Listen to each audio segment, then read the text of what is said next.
Hi guys, welcome to How to Maximize. In this video, I will show you how to change an Instagram account to a personal account.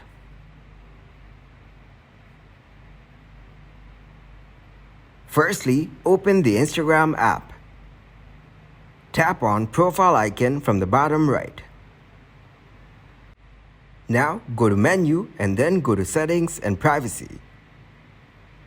Scroll down the page.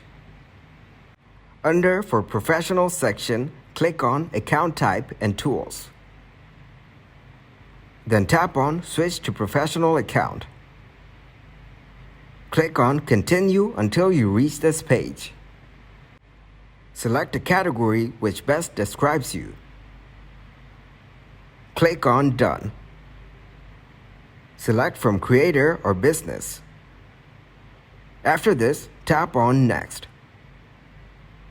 Here, tap on Not Now. So close this from the top left. Refresh the page. From menu, again go to Settings and Privacy. Now go to Creator Tools and Controls. Scroll down, then select Switch Account Type. So click on Switch to Personal Account.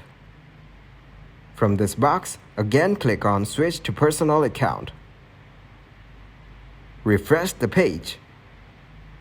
And you're all done. Thanks for watching and please leave a like, subscribe, and share.